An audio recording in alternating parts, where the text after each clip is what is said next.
when people fast for 36 hours, there's this unique set of metabolites that are elevated in the body that are really only elevated during a fast. And when we screened through those molecules, we were able to find that those were the ones that were really responsible for activating a lot of these cellular health and longevity benefits of a fast. What's in Mimio are those 4 fasting metabolites that we identified have these synergistic effects. And what Mimio is basically doing is taking what the body naturally produces during a 36-hour fast and giving it back to people. So you can kind of recreate that state of fasting at a molecular level, stimulate, activate these same beneficial cellular pathways that are associated with fasting to get the benefits of fasting without actually having to fast.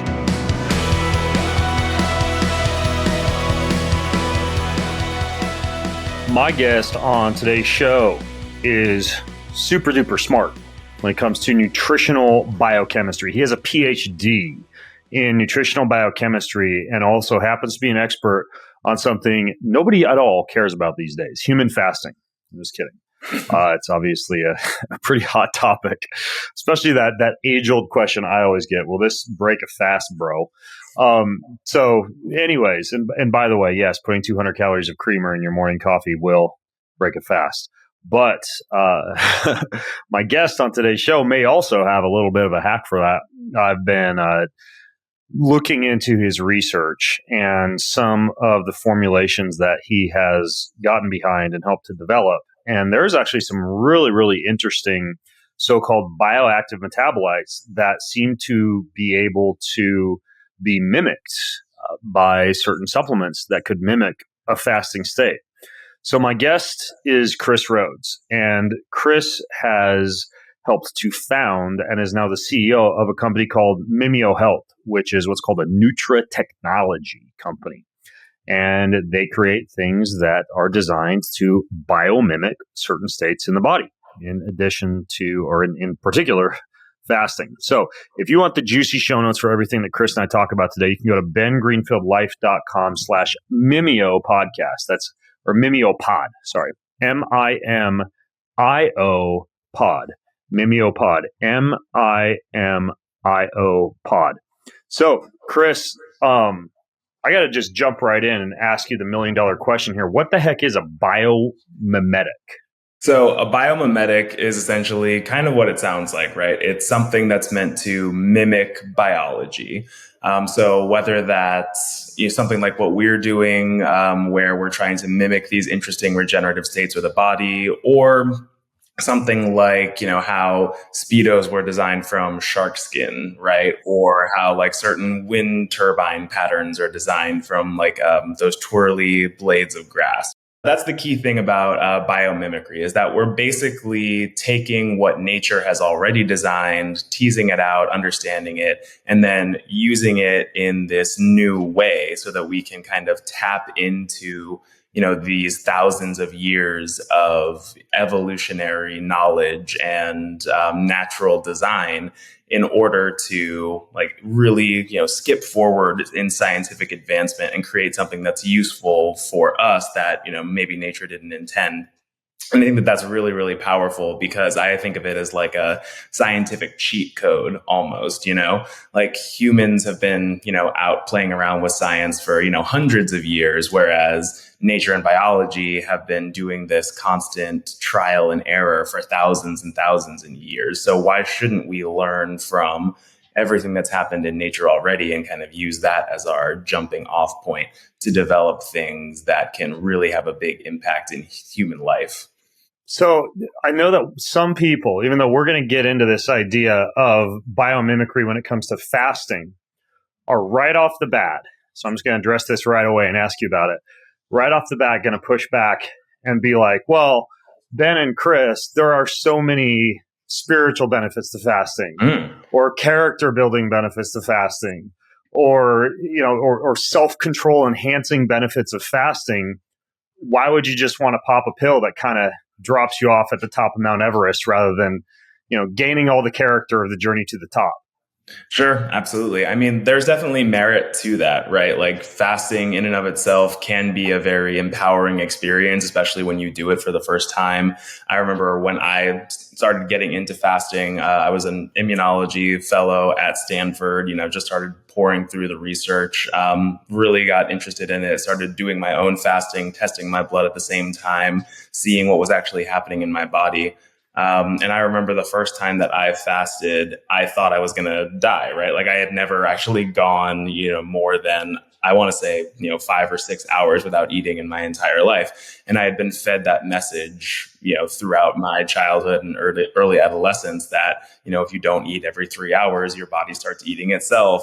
Right. It's kind of similar to my own initial experiences with accidental fasting, where I'd be out training for Ironman and run out of food, and so I just have to figure out how to, ride my bike 60 miles, without access to grocery stores and gas stations to get back. See, that's a bit more intense than my experience. Like, that's definitely more of a one-up story. I'm just like, I was sitting in my house trying to be like, how do I not eat for the next 30 hours? Yeah, exactly. I wasn't intentionally turning myself into, like a fat burning machine or enhancing my fat oxidation capabilities. I was just kind of doing it because I didn't plan well to have enough food on board. I mean, the main thing that I really learned from that experience was that, I had always been on that conveyor belt of, oh, if there's food around, like you should eat it. Like I'm not really hungry, but, I know that I have to eat. Right. So I do. And so it was kind of like, food had a bigger role in kind of controlling me than I had a role in controlling it. And fasting was the thing that really kind of helped break me through that. When you realize that you can go, 24 hours, 36 hours, 60 hours, 72 hours without food, it really helps kind of empower you to be able to make better food choices in your daily life. Because, if somebody brings pizza or cookies or whatever to the, work break room, you don't have to be like, well, that's all that's available. So, and I have to eat. You can just be like, okay, I'm not going to eat that because I don't have to eat. I can wait until there's something better that'll actually fuel me rather than weigh me down. What's the longest that you fasted, Chris, in this experimentation early on that you did with fasting as a grad student? Yeah, so personally, the longest I fasted is 72 hours. And while I was doing that, I was also drawing my own blood every, for the first 20 hours, it was every 2 hours because I wanted to really track like the fine gradation of when does the fasting process really start, when we start to observe these changes. And then in the later stages, probably just once every 6 to 12 hours, depending on what time point it was. So yeah, it was my first 72-hour fast and I was poking myself with needles the whole time.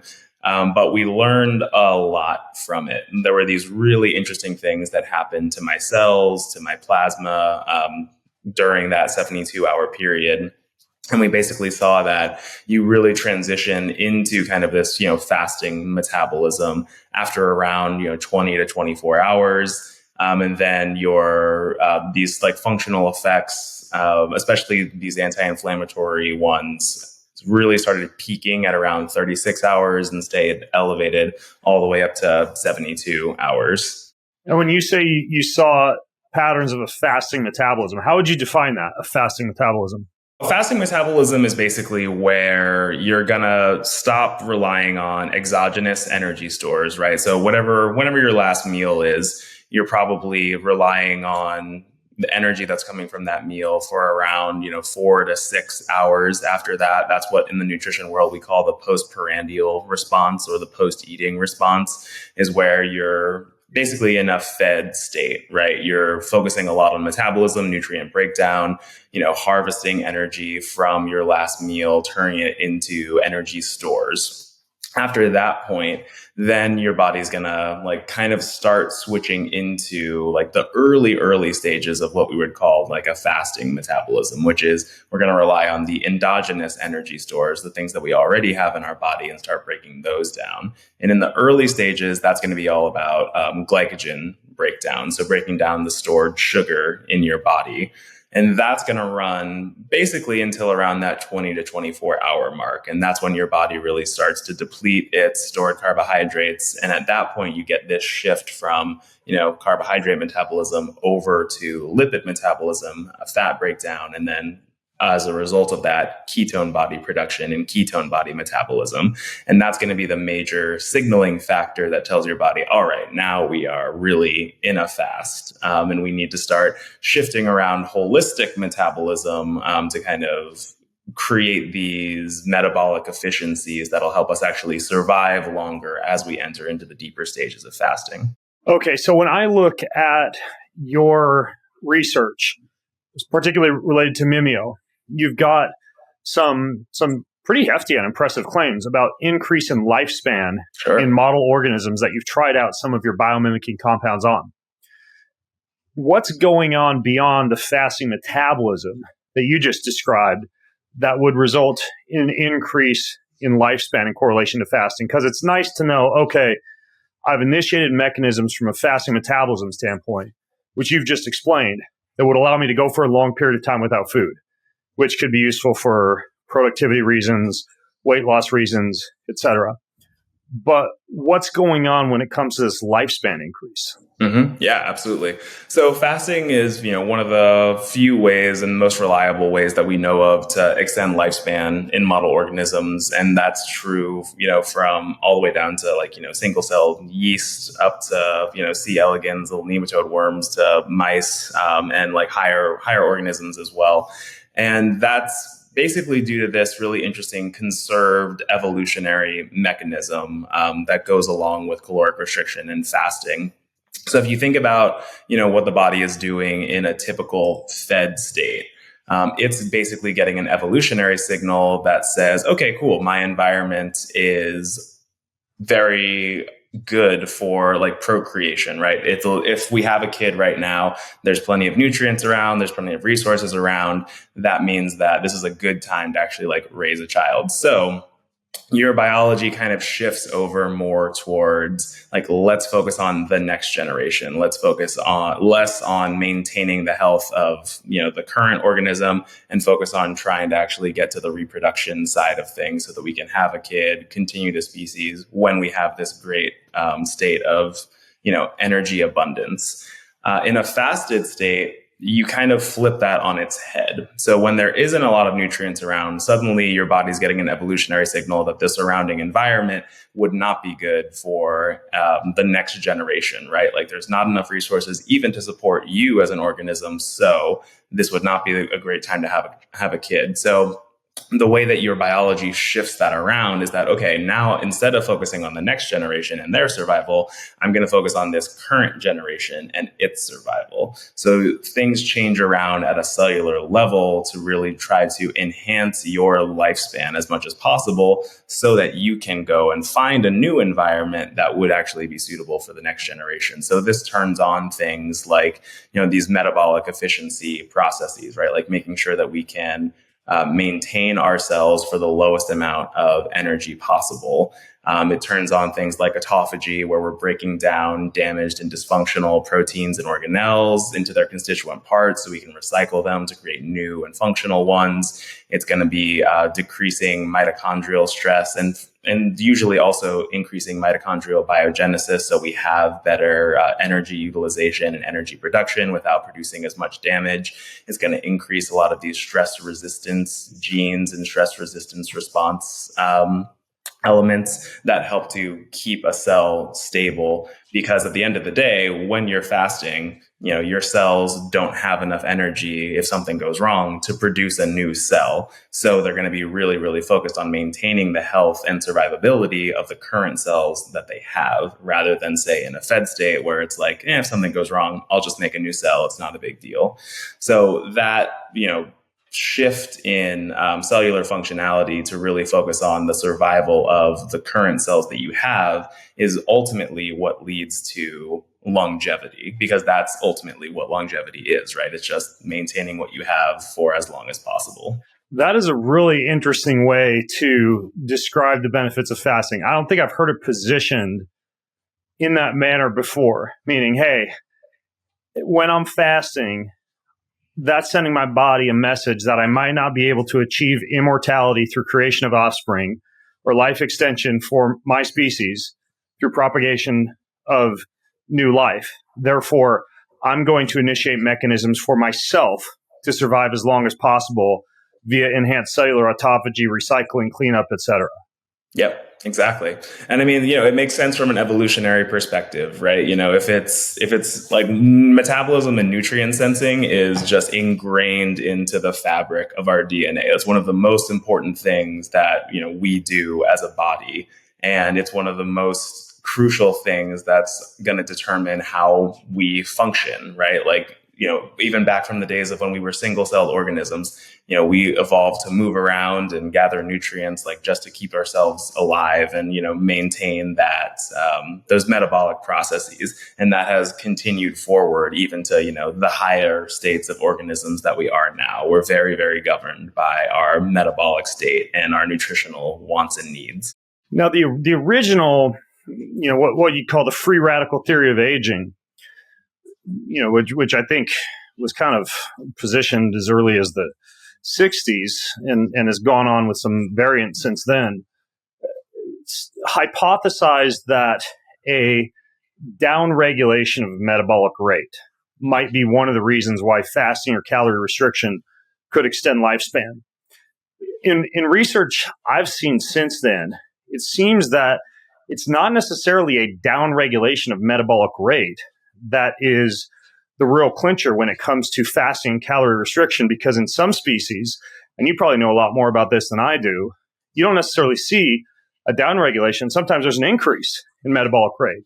And that instead, if you look at kind of like this newer mitochondrial free radical theory of aging concept, it's more an upregulation of cellular protective mechanisms, including an upregulation of, say, endogenous antioxidant production that is part of the life extension that you get from fasting, or responsible for part of the life extension that you get from fasting. And it's not that your metabolic rate is decreasing. What do you think? With fasting or calorie restriction, is the whole you live longer because your metabolic rate decreases a thing of the past, or is there still some reasonable aspects to that idea? I think that there's definitely some reasonable aspects of that idea, right? The major principle behind that being, if your metabolic rate is lower, it means that ultimately you have lower energy requirements, right? Which is, I think, ultimately going to be an adaptation to fasting or caloric restriction in the long term.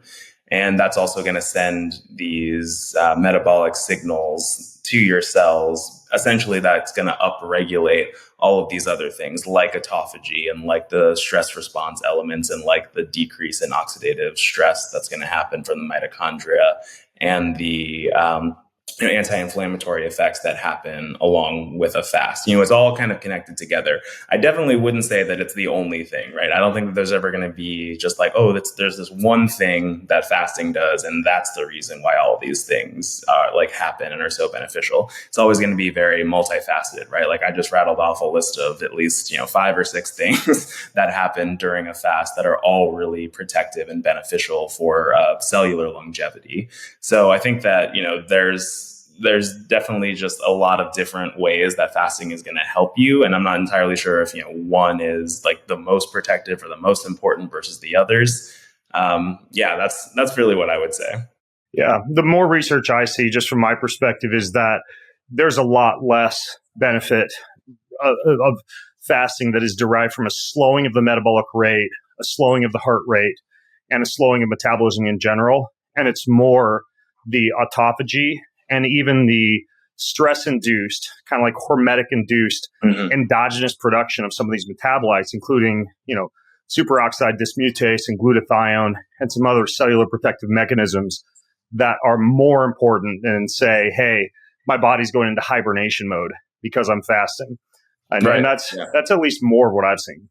I mean, I would actually agree with that. I think that's actually a really good segue into kind of like what Mimio is doing, right? Like you have these bioactive metabolites that are produced during a fast that are these signaling molecules, essentially, that help tell your cells, like, okay, these are the pathways that we need to be activating in order to, have this bioprogram of longevity that's activated during a fast. And that's kind of what we're trying to mimic, right? These great beneficial signaling molecules that are typically only upregulated during a fast, we give them back to people as a supplement so that they can activate those same pathways on demand rather than having to go through the 36-hour fast that it takes to actually get them there. Yeah. Well, I want to talk about those, Chris, but I've still got a few other questions before we dig into that because Mimio is pretty straightforward. And I think we'll definitely be able to show people the different metabolites you guys have researched that you're able to put into the body to mimic a fasted state. But first of all, back to my original question, which I'm guilty of derailing you from, so you didn't quite answer it yet. But I think I'm seeing where we could probably go with that question, right? Like why skip out on fasting? And especially because you can get a lot of, mental, spiritual, psychological benefits of restricting food, having that willpower, et cetera. I think that you named one, right? Potential downregulation of fertility with long-term fasting, which you especially see, I think, more in women, but also in men, almost like a hypogonadal response to calorie and food restriction that, if done repeatedly, could cause some long-term downregulation of the endocrine system and possibly, if excessively done, the thyroid. And so I think that's one reason that you may want to consider not excessively fasting or having tools to increase cellular autophagy beyond just fasting. I think another one that just about anybody knows if they've experienced, Ozempic face and Ozempic body is the problem with protein restriction and the muscle loss, the cachexia that can occur with excess fasting, which, you can, and multiple studies have shown this with calorie restriction, but adequate protein and weight training, you can actually maintain and even build muscle in a fasted state. But it sounds to me like perhaps the answer to my question is there are some mental and spiritual benefits derived from fasting, and you can still get those from occasional fast. But if you don't want to fast excessively and want the benefits of fasting without the potential impact on fertility, muscle loss, etc., it might make sense to use a little bit of better living through science to mimic fasting without fasting while still throwing in occasional periods of fasting so you can kind of have your cake and eat it too. Yeah, that's exactly what I would say. Adding on to that, there's also just populations that, could really benefit from the underlying cellular effects of fasting, but for whom fasting just isn't really safe, right? You see this all the time with folks that are, maybe 65 years and older, right? Like they don't have the luxury of being able to maybe lose some muscle or, go for long periods of time without being without having sufficient caloric intake. So this is great for the older folks who could really use those cellular regenerative benefits, but just can't actually do the fasting to get them there. Or like you mentioned, Ben, women who struggle with fasting because it is a much different hormonal game than it is for men. We've had plenty of folks who talk to us about why they use the product or why they like fasting but can't really do it. And plenty of women, have that cycle disruption that happens because they can't, do the long-term fast. And the way that female biology works in terms of fasting is so different than what happens in men that the timings that we know of right now and the studies that have been done just don't really apply. And so having something that's, a fasting enhancer like Mimio can be, or a fasting support network for them, or something that can just give them the benefits, but without actually having to do the fast, can be really beneficial. That makes sense. I think that one other thing that people are going to ask about that I'm actually very curious about, this might fall into the same category as, maybe all the magic of fasting isn't a downregulation of metabolic rate.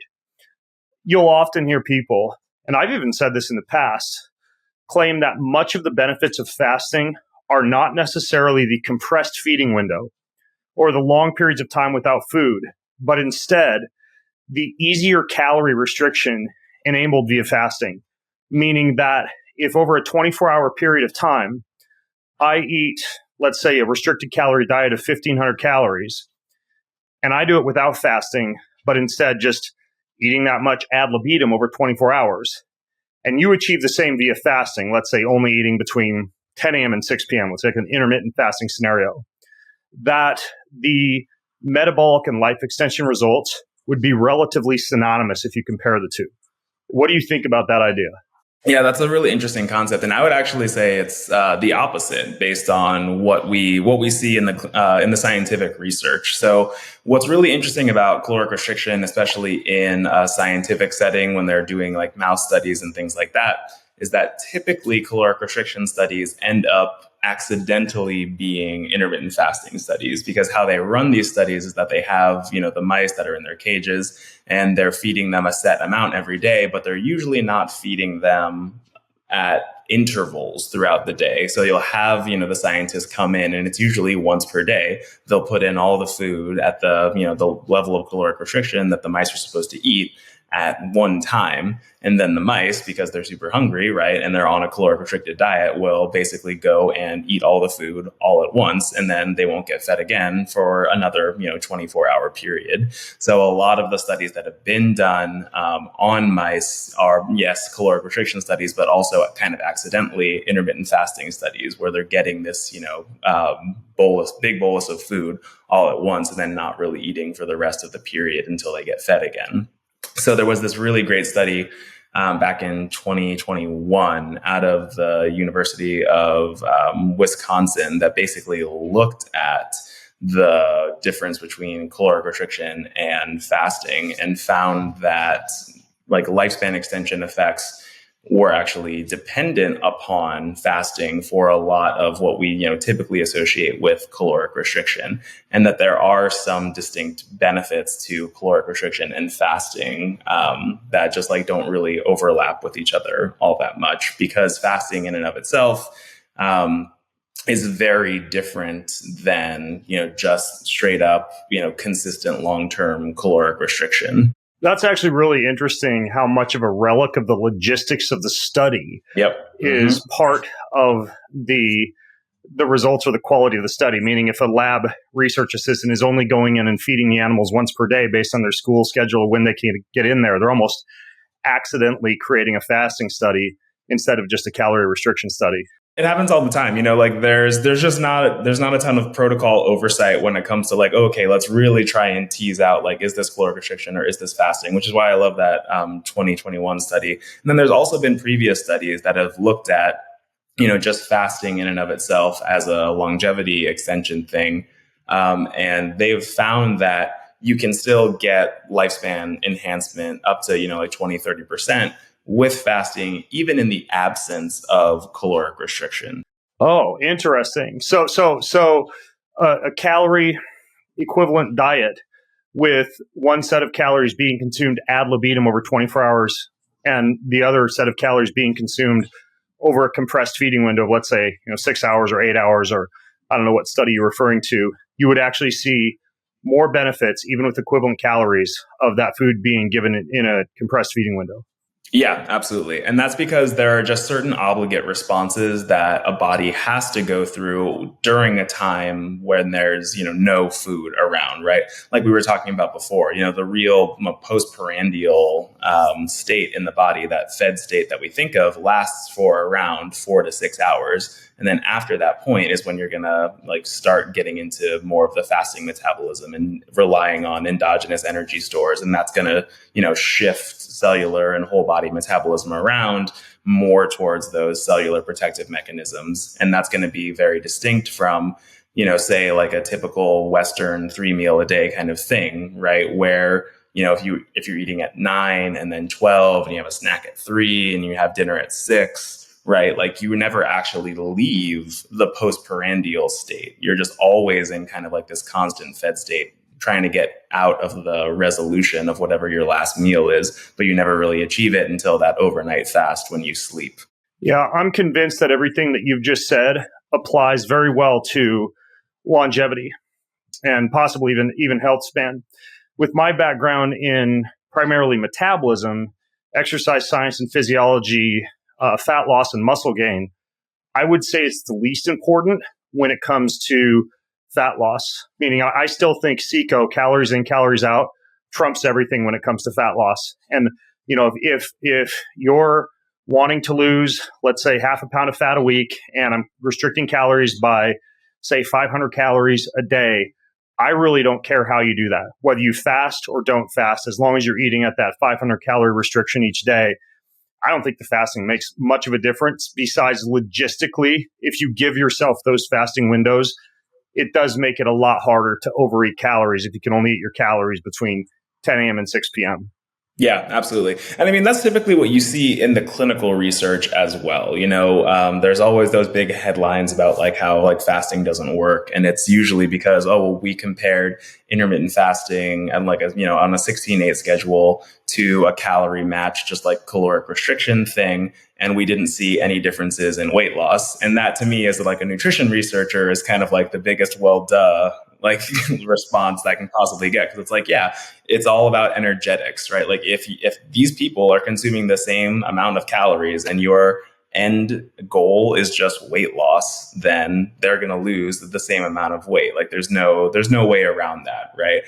Eating your calories in a smaller window is not going to, increase your metabolic rate or something like that to a point where you would get more weight loss benefit. It's all going to be, like you said, Ben, like calories in, calories out. That's just physics. Right. And then also the headline, intermittent fasting doesn't work. Doesn't work for what? Heart health, longevity, weight loss. You always have to raise an eyebrow at that as well. So with Mimio, what is in it and why? So I think the best way to answer that is kind of to tell a little bit of the scientific story behind it. So this was what I was doing as part of my Ph.D. At UC Davis, getting my Ph.D. in nutritional biochemistry, basically studying what happens in the human body during a 36-hour fast. So we had 20 people come in, 10 men, 10 women to avoid a gender bias. And we had them fast for 36 hours and did a before and after looking at their plasma and cellular functionalities. Basically, what we saw was that when people fast for 36 hours, there's this unique set of metabolites that are elevated in the body that are really only elevated during a fast. And when we screened through those molecules, we were able to find that those were the ones that were really responsible for activating a lot of these cellular health and longevity benefits of a fast. And we were able to identify this synergistic combination of 4 of those molecules, these fasting metabolites, that when we combine them together, could recreate a lot of those cellular health benefits that we were seeing. So we saw, improvements in their anti-inflammatory state, their antioxidant cellular protective state, their cardioprotective state, their metabolic functionality. We also saw that when we took these molecules and gave them to C. elegans in a lifespan extension experiment, we could extend their lifespan by 96% just through supplementation with these fasting mimetic metabolites. So what's in Mimio are those 4 fasting metabolites that we identified have these synergistic effects. And what Mimio is basically doing is taking what the body naturally produces during a 36-hour fast and giving it back to people. So you can kind of recreate that, that state of fasting at a molecular level, stimulate, activate these same beneficial cellular pathways that are associated with fasting to get the benefits of fasting without actually having to fast. Okay. Now this is interesting. I may have learned something here because I've been using Mimio. You guys were kind enough to send me a bottle so I could actually see if I liked it in the weeks leading up to this show. It's a very interesting formulation, by the way. I recently did a podcast on exercise mimetics, not calorie restriction mimetics, but I was kind of saving some of the information on that for this episode, even though exercise mimetics are also very interesting. I think there is some crossover between the two. So what I've learned here is my body produces endogenously these same metabolites that I am consuming exogenously with Mimio. It's not as though Mimio is causing me to produce different metabolites. You're actually taking the same metabolites produced during fasting and putting those in a capsule, essentially. Yep, exactly. And that's our whole biomimetic approach, right? We're just taking what your body does naturally and putting it in a pill so you can get those same benefits on demand. Okay. What are the 4 compounds? So the 4 compounds are nicotinamide, spermidine, palmitoyl ethanolamide, or PEA, and oleoyl ethanolamide, OEA. The nicotinamide, the first one, is that like nicotinamide riboside, like the NR you see a lot of people talking about? It is kind of like nicotinamide riboside. So nicotinamide is basically the precursor molecule for both nicotinamide riboside, NMN, and NAD in the body. So you can kind of think of it as like, a broad spectrum NAD precursor. If you take nicotinamide, you're going to have increases in NMN, you're going to have increases in NR, you're going to have increases in NAD. And that's really important because NAD is essentially one of your body's primary nutrient sensing molecules. If you have a high amount of NAD plus, that is essentially your cell's way of saying, I don't have a lot of energy and resources. So it kind of helps to stimulate these caloric restriction, fasting like pathways from a holistic basis by upregulating the levels of NAD plus, which then, goes on to stimulate through the NAD SERT pathway, changes around your epigenetics, your transcriptome, all that fun stuff. And in our formulation, also really helps to potentiate the benefits of all the other ingredients because they're working together to basically recreate that, holistic, quote unquote, bio program of fasting. Is it an issue if I'm already taking NAD or NR or NMN in terms of too much nicotinamide? Yeah, it really depends on how much you're already taking. So what's in the Mimio formulation right now is 250 milligrams of nicotinamide, which, is like a clinically validated dose. There have been plenty of clinical studies looking at like nicotinamide concentrations up to 1 gram per day, and showing good results on both cardiovascular metrics, but then also interestingly skin cancer metrics as well. So that would be, the super high dose that if anybody's exceeding, I would probably be like, it's probably too much. But at that 250, if you're also taking, another 250 of NR or another 250 of NAD, you should be okay as long as you don't have any kind of genetic sensitivity to niacin, which, some people do have. Yeah, I would agree. I've seen the same thing about 1 gram being the ceiling for the potential law of diminishing returns with any type of NR, NMN, NAD, nicotinamide, niacinamide type of supplementation. So if you're at 250, that still leaves some space for people who might want to still be using their NAD or getting the occasional NAD IV. You mentioned palmitoyl ethanol amide, PEA, as a secondary component. That one is very interesting. I've been looking into that more and more. Recent studies showed impressive improvement in brain-derived neurotrophic factor and cognitive function with that one. I saw another one, and this was just last month. Irritable bowel syndrome also responds very favorably to PEA.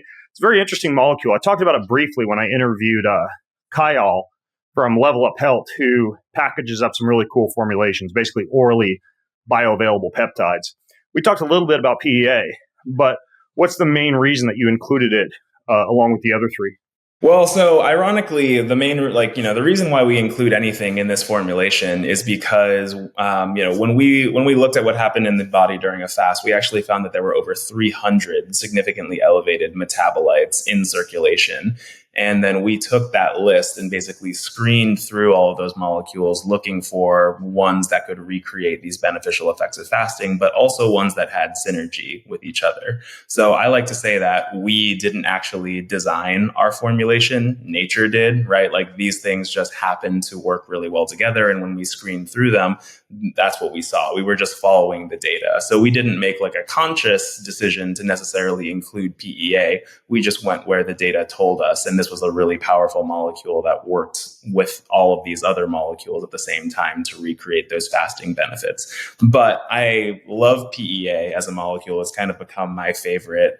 We found that it had, the best lifespan extension ability at the lowest concentrations. We were also the first to identify that PEA actually did have these lifespan extension capabilities.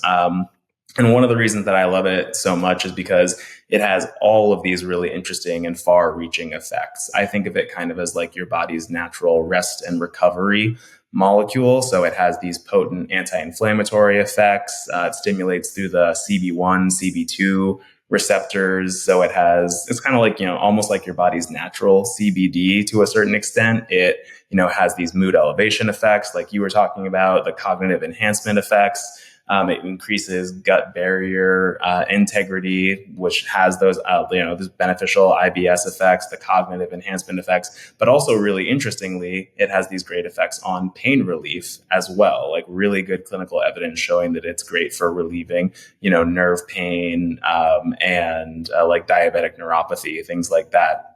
So it's kind of like, this one molecule that really, packs a big punch, really helps just stimulate a lot of these regenerative systems in your body. It really helps to calm inflammation. It's a COX-1 and 2 inhibitor as well. So like, I don't know. I think of it as kind of like a miracle molecule. Yeah, toss out your ibuprofen, replace it with that. Yeah, I think we'll see more and more about PEA in the literature for sure. And I am seeing more and more about it already. The third one you said was spermidine?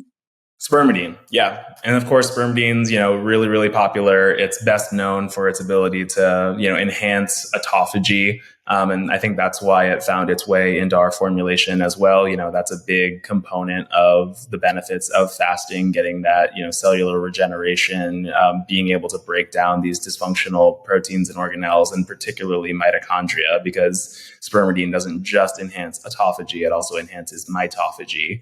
It has its own anti-inflammatory benefits, has its own lifespan extension benefits. So it's just like a great inclusion that really helps to round out the formula and, again, create that larger system of fasting.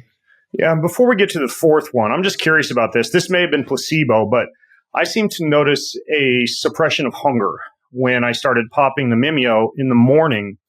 I'm not quite sure if that was just in my head, but do you tend to see, along with the amplification of what the body would normally do during a fasting scenario, even if you're feeding, some type of hunger suppression effect? Yeah, actually. So that's like probably a great segue into the fourth molecule, which is oleoethanolamide, which is actually involved in the gut-brain axis and has a really great like clinical and experimental backing for suppression of appetite. So basically what OEA is doing for you is helping to, suppress appetite. It's a PPAR alpha activator. So it's also, promoting fat breakdown. Right. So that could also fall into like the exercise mimetic category. Yeah, absolutely. I'm sure that there's a lot of overlap between fasting mimetics and exercise mimetics because, in the same way that fasting and caloric restriction are similar but different, fasting and exercise are going to be similar but different. Yeah, a lot of people are also interested in the field of so-called GDAs, glucose disposal agents, to lower blood sugar, right? And, even though a lot of people think that's how GLP-1 works, it's not really. It's more acting on appetite regulating hormones. But if you look at berberine or bitter melon, or in some cases, herbs like Ceylon cinnamon or apple cider vinegar, these can all increase the uptake of glucose into cells. Do you see any type of glucose disposal agent activity with the calorie restriction mimetic? And the main reason I ask, by the way, is kind of similar to NAD. A lot of people use these GDAs, and I'm curious if they could combine the two or if they don't even need to. Yeah, that's an interesting question. With the Mimio formulation, to my knowledge, we don't have any of the glucose disposal like activities outside of, we're stimulating more like fat metabolism. So you could potentially say that we're like a glycolysis inhibitor to a certain degree. OEA and PEA are both PPAR activators. They both activate AMP kinase. So you have, and NAD plus is doing its own like energy restriction thing. So you have a lot of cellular signaling that's happening that's shifting things more away from the glucose metabolism, the glycolysis breakdown, and more towards fat oxidation and fat metabolism within cells. So in that sense, yes, there could be some effects on changing around glucose metabolism, but we're not going to be disposing of glucose in any kind of way. It's not the kind of formulation that's going to, take the glucose and take it out of cells or prevent you from absorbing it or get it into cells faster. It's more that we're shifting these cellular metabolic pathways to favor fat metabolism over glucose metabolism. Right. So if you were taking something like Mimio in the morning, you could still take a little berberine or something like that prior to a carbohydrate containing meal later on in the day and not see a lot of overlap. Oh yeah, exactly. I mean, and that's the nice thing. Like, berberine, it's known really well for its AMP kinase activation. OEA is as well. So I mean, like, if we actually like to say that you should take Mimio like a half an hour before a meal, because number one, Oh, that's really? kind of, yeah, where Okay. you'll get like your most appetite suppressing effects, and that's typically what we see from our customers. But then also, it's really, really helpful for just helping to control some of these metabolic markers of glucose metabolism as well. So there's been an 8-week study with OEA in prediabetes, basically showing that it can reduce fasting and postprandial glucose levels, insulin levels, HbA1c levels, CRP levels. So a lot of glucose control that's happening within that I think is due to AMP kinase and PPAR activation. Okay, interesting. And would there be any benefit to taking Mimio on a fasting day or when you're already fasting? Yeah, I would say so. Yeah, so we like to say that you can use it as a fasting mimetic or a fasting enhancer, because it was designed to mimic what the body does during a 36-hour fast, right? So if people are doing something like 16-8 or they're doing one meal a day. Ah, okay. So 36 hours, meaning like if I'm doing an intermittent fast, but I'm only getting, let's say, the benefits of a 16-hour window, I can throw in the benefits of a 36-hour window if I'm using Mimio. Yep, absolutely. That's interesting. And it helps to actually make the fast easier as well, right? Because you get the appetite suppression from the OEA, you get the mood and cognitive enhancement from the PEA, you get these, great underlying cellular health benefits that are coming from the spermidine and the NAD that you might not otherwise be experiencing during that, 16-8 or OMAD style window. So, accelerating your benefits while also making the experience easier, that's great. Okay, got it. Have you done any actual studies on all four of these together? Yeah, we actually have. So after the discovery study, which was published in the American Journal of Clinical Nutrition, our next step was basically to do a pilot clinical study. What we did for that was we had people come in, eat a standardized breakfast on its own alongside a placebo control, and then looked at their plasma functionalities and their cellular functionality, just like we did in the previous study. Then we had those same people come back after a washout period, eat that same standardized breakfast, but then with supplementation with Mimio. And basically what we found was that when people ate the standardized breakfast alongside the placebo, there was this big loss in plasma functionality. So, their plasma became more pro-inflammatory, less antioxidant, less cardioprotective. But when they ate that same meal, but with supplementation with Mimio, we were able to show that we could actually prevent all of that loss of function and then add gains of function on top of that mimicked what we saw during fasting. So instead of being pro-inflammatory, their plasma became anti-inflammatory and antioxidant and cardioprotective. So not only, preventing a lot of these negative impacts of eating, but also mimicking the beneficial effects of fasting, even during a meal. Wow. And was this like a Cinnabon or a breakfast burrito, or what'd you choose? It was actually two Lara bars. So just like dates and cashews, essentially. Yeah. And the placebo, I'm assuming the placebo group was just taking the same colored capsules, but not with the Mimio ingredients. Yep, exactly. And actually, this was a crossover study. So the same people that we used in the placebo were also the same people that we used, for the Mimio. So that helps keep things consistent. Yeah, yeah. Was that the primary study you guys did?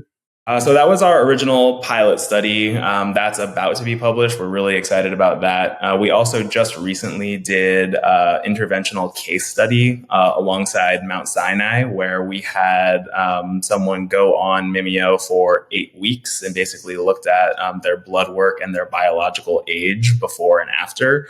We were able to see some really, really interesting stuff. The big one is that we could actually reduce biological age by 2.5 years in just 8 weeks of supplementation on Mimio, as well as improve a lot of cardiovascular markers like HDL, LDL ratio, cholesterol levels, triglycerides, and then a lot of the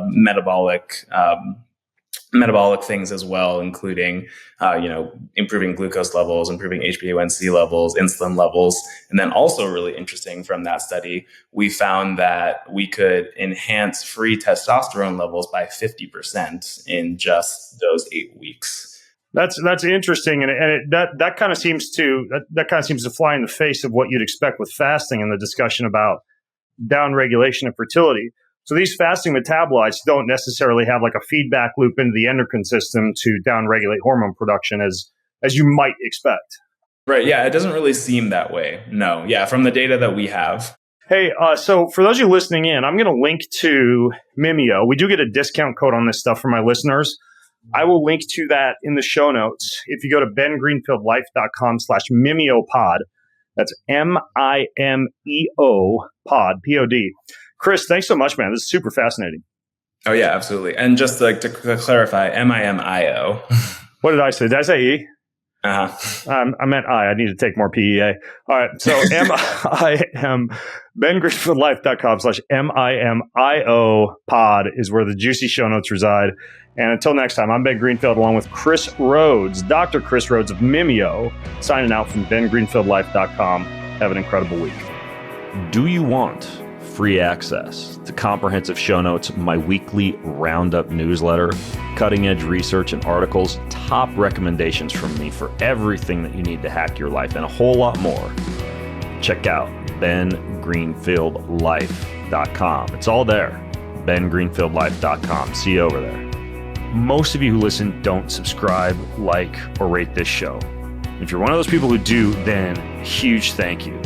But here's why it's important to subscribe, like, and or rate this show. If you do that, that means we get more eyeballs, we get higher rankings, and the bigger the Ben Greenfield Life show gets, the bigger and better the guests get, and the better the content I'm able to deliver to you.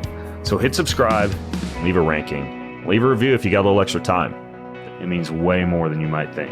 Thank you so much.